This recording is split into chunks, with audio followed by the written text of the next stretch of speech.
This is a brief video walkthrough on what to expect if you've booked a virtual Connect MBA or Connect Masters event with QS this tour season. We're going to cover what to do in advance of your events and what to expect on the day. In advance of the Connect event, you will receive a list of recommendations. This is a list of prospects whose qualifications match the programs you're offering. You'll be able to access these recommendations through Outreach by clicking on the event and heading into the Connect Management area. Here you can see the candidate names and profile criteria. Their contact details, such as email and phone number, will only be accessible to you after the event. Our team manages all pre-event communication with candidates. You can click on the candidate name and access their resume or LinkedIn profile if our team has managed to collect them. You may see names for some candidates without a resume linked. In that case, it just means that our team is in the process of collecting their materials, but we want to ensure that that candidate is included on your recommendations list. The release pool of candidates is a list of those folks who we might call non-traditional candidates. This could mean that perhaps their work experience is slightly less than desired for your program, or maybe they're a great executive MBA candidate, but they've expressed a desire to pursue a master's in management or some other degree. Our team, of course, is responsible for coaching and consulting these candidates, but sometimes the information that we relay back to them doesn't sink in within that 5-day period prior to the event.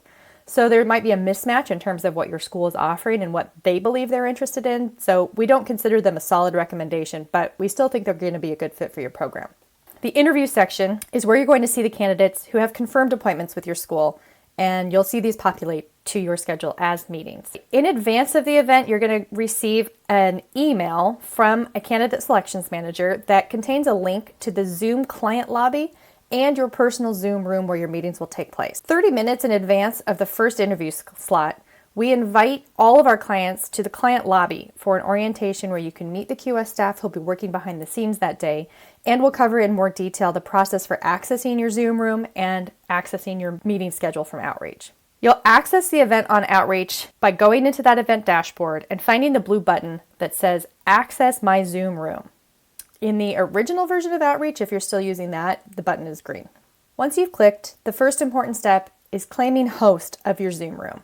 Claiming host allows you to share your screen, mute all the candidates if you need to, basically gives you all the power over the presentation in that room. You can do this on the bottom right-hand corner of the screen where you see 3 little dots. Click there and then select the option to claim host. You'll be given a host key in that pre-event email I just mentioned.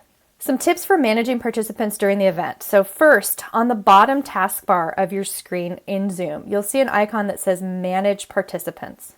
If you click on that and hover the cursor over a candidate's name, you can decide whether you'd like to mute that candidate, turn off their camera, or, if needed, pop them into the waiting room if, let's say, they've showed up a little early for an appointment and you're wrapping up a conversation. So speaking of that waiting room, enabling your waiting room is a really useful tool for these events. Candidates have all been given a unique link to access their appointments with you. And with that link, they've also received the exact time they should be joining their meeting. But like I just said, sometimes it happens that a candidate joins the meeting a little bit early and you're wrapping up a conversation with the previous student. And this is where the waiting room comes into play. If you've enabled it by way of the security logo on the taskbar, click on Enable Waiting Room. You can click on the participants icon, just right next door to that. And you'll be able to hover over the candidate name, and those folks who are waiting, you can admit them at the appropriate time. In order to see your overall meeting schedule, you can go into Outreach by clicking on that button that says Event Day Schedule. It appears right next to your Zoom room link. This links to your live schedule, and it's slightly different than what you've seen in the recommendations area.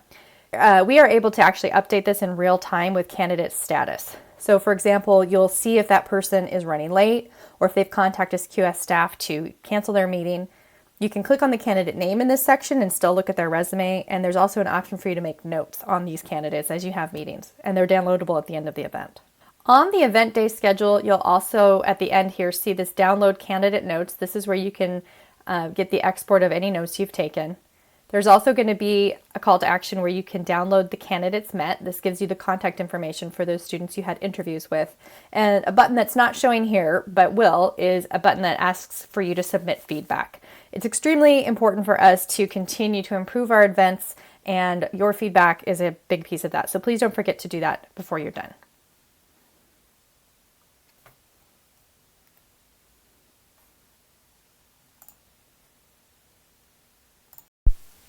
Under normal circumstances at a physical event, you can see all of us QS staff running around and managing things, but at the virtual events, it's harder to see what we're doing. So to give you a quick sense of how we're working behind the scenes for you, we will have two dashboards we're looking at throughout the event. One is our Zoom dashboard, which shows us the meetings that are happening live, and the other is our Outreach dashboard, which shows us a master list of all the interview schedules taking place that day. And every QS staffer will have access to both, so we can gather information and keep you posted with candidate status and update your schedule if need be. You'll also have a QS staffer assigned to your Zoom room to keep you on track. So expect them to pop into your room, let's say about 5 minutes before your meeting is expected to finish. We'll make sure that we do this with minimal interruption, but still keep an eye on your schedule to make sure you don't go off track. Lastly, a few best practices for you. Number one, have all of your materials ready at the beginning of the event, so links to your websites or brochures that you want handy. Before your event, submit a promotional video. This could be a YouTube link that will play in the candidate lobby, so we'll give your school extra exposure. And take notes either electronically or on paper during your meetings, especially on those candidates that seem like hot prospects. And note who you'd like to speak with further and organize follow-up meetings with them. If you have any further questions, feel free to email us at customerservice@qs.com, and thanks for watching.